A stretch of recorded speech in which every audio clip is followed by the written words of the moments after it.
येले बुंदे रचात्र कोचागु लस्ता येगु मांगसाहुति येके यागुदु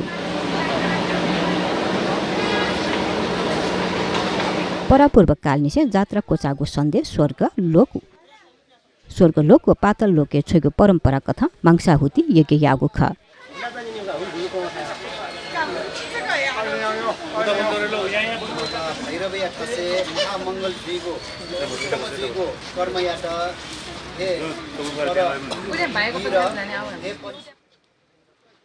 थो येके लगन खेलिया बटुक भैरव जयथा यागु खासा स्वर्ग लोके सन्देश छेगु लागि छजो बखो स्वर्गते बुएका छगु खासा पाताल लोके दुब कर्कोतक नाग राजा त सन्देश बिगु नेति सप्त पाताल पुखुली छजो न्या तोतुगु खा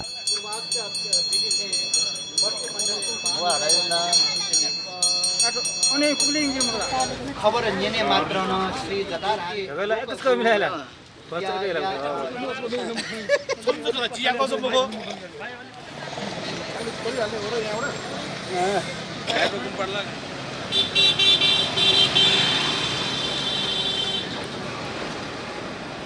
Ano tsena ba mali ko? Aja ba ang pala sa?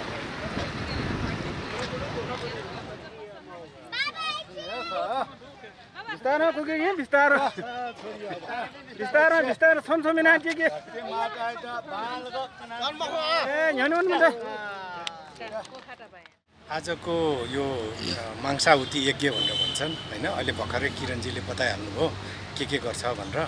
तर यसको चाहिँ एउटा सामाजिक पक्ष छ त्यो सामाजिक पक्ष धेरैले चाहिँ याद नगरेको हुन सक्छ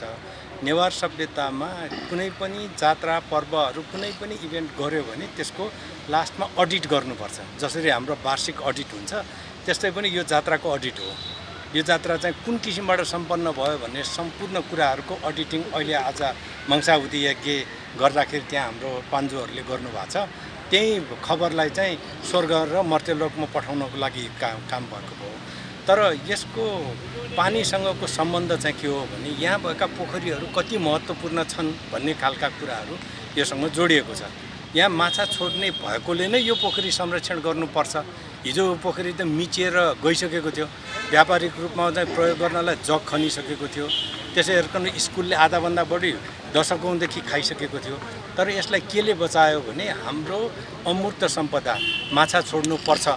भइसकेपछि यो माछा छोड्ने परम्पराले खालि माछा छोड्ने मात्र काम गरेन यो पोखरीलाई एउटा दिगो रूपमा चाहिँ राख्नको लागि सहयोग गर्यो यो पोखरीको महत्त्व त्यो हिसाबले किन छ भन्दाखेरि लगन खेल भनेर भनेको यो वास्तवमा पाटन सहरको पानीको भूमिगत पानीको स्रोत हो यहाँबाट जमिनमा पानी सिञ्चित भएर जान्छ र सिञ्चन भएर गएको यहाँ वरिपरिको जस्तो यहाँ नजिकै चाहिँ नरिचा आकोफर भन्ने छ जलभण्डार भूमिगत जलभण्डार छ त्यसलाई यसले सिञ्चन गर्छ जसले गर्दाखेरि हाम्रा हितीहरूमा त्यो नरिचाबाट 9 वटा हिती पाटनमा चाहिँ चलिरहेको थियो अहिले त्यहाँ प्रायः सबै जसो हितीहरू सुक्खा भइसकेको छ न यी पोखरीहरू त्यो हिसाबले महत्त्वपूर्ण छ र त्यसलाई अमूर्त सम्पदा माछा छोड्नेले चाहिँ यसलाई राम्रोसँग प्रवर्धन गर्ने काम गरेको छ तो सप्त पाताल पुखुरी चाहिँ बचाउ अभियान पूर्ण स्थापित कार्य होला वो हिसाबमा चाहिँ आर्थिक चाहिँ रिप्रेजेन्ट चाहिँ हिसाब छ र ठो चाहिँ त्यो न्यायबारे चाहिँ छुटिरहेर त्यो गुन्डिया जात्रा श्रेय रहा ठो प्रभु ठो चाहिँ ठो चाहिँ यहाँ थोरै ज्यासिमको गुन्डिया जात्रा को चाहिँ म बुझ्ला यो चाहिँ ठो यो पैसा मुसु हिसाबमा सिकिने हिसाबमा चाहिँ ठिक छ आयोजना हिसाबमा यहाँ ठो चाहिँ हरेक वर्ष जोया छौँ परम्परा हो मलाई यो चाहिँ ठो परम्परा बचामा रहेको हिसाबमा ठाउँ चाहिँ अरू चुकाड्यो यो पाँचवटासँग चाहिँ माछाहुति योगी स्टोन चाहिँ तरौँ योगी हो मलाई त्यो योगै सिराका चाहिँ छौजोडी भँगेर चाहिँ आकाशे बेक्यो कारण चाहिँ जो इन्द्रलोकले चाहिँ मेसेज दुनियाँ जात्रा प्रचार गरेको छु मेसेज हो अहिले उयो कठनको हाना चाहिँ थन चाहिँ झिउ चाहिँ सप्त पातल पोखरी छोजो चाहिँ यहाँ चाहिँ कोखा छ नापान चाहिँ दुनियाँ जात्रा सुरु सान चाहिँ उकै यो चाहिँ अर्थ चाहिँ उयो पातल लोके यमलोक चाहिँ यमलोके उना चाहिँ जात्रा सिउ प्रचार गरेको चाहिँ बिबी छ के भन्छ जुयान चाहिँ माने होइन वो हिसाबले ठुलो चाहिँ महत्त्वपूर्ण चाहिँ थो पर्व प्लस यसले ठुलो यो चाहिँ ऐतिहासिकता यो चाहिँ के चाहिँ महत्त्व चाहिँ दर्शाइयो त्यो पूर्ण बचाइमा ल्याएर चाहिँ झिक्ने लगाइएको छ त्यो चाहिँ पुकु चाहिँ सन्दर्भ छौ चाहिँ संस्था चाहिँ उनी लाल खोजेर चाहिँ बचाएन त्यो चाहिँ लगन खेल सर्वसाधारण धक्को लगाइयो बचाएन चाहिँ त्यो चाहिँ हानो पुकु लागि चाहिँ चाहिँ छ त्यो चाहिँ बचाएन यहाँको बेका छौँ आथि यो 5-7 महिना चाहिँ त्यो सिरेमा कन्डिसन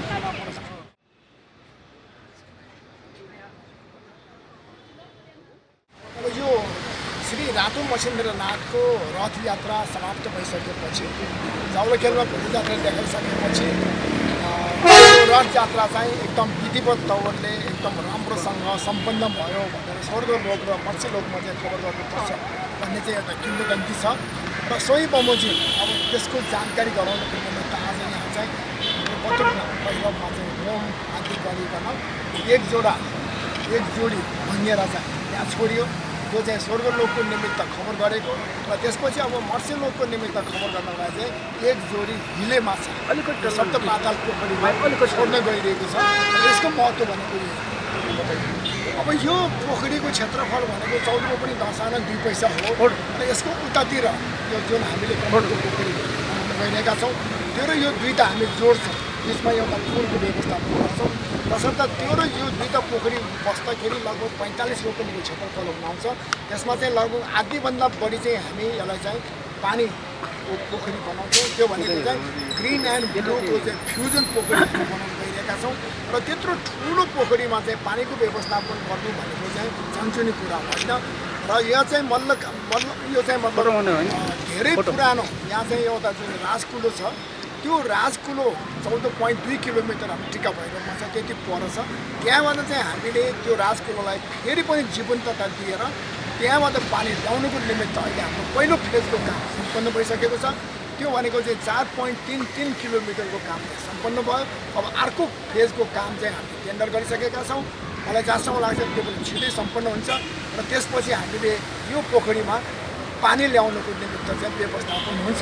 र अहिलेको निमित्त चाहिँ हामीलाई चाहिँ रेन वाटर हार्भेस्टिङ गर्नु बाहेक हामीसँग अर्को विकल्प चाहिँ छैन र सोही बमोजिम चाहिँ अहिले यो पोखरीमा चाहिँ हाम्रो पानी पर्ने चाहिँ योजना छ र मलाई जहाँसम्म लाग्छ यो चाहिँ एउटा हुन त अलिक गाह्रो प्रोजेक्ट हो तर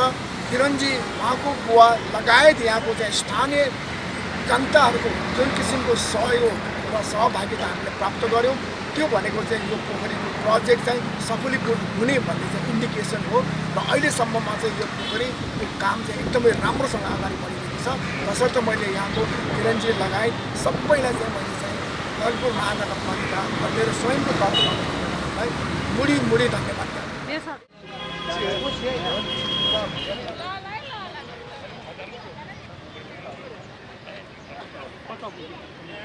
यसरी यो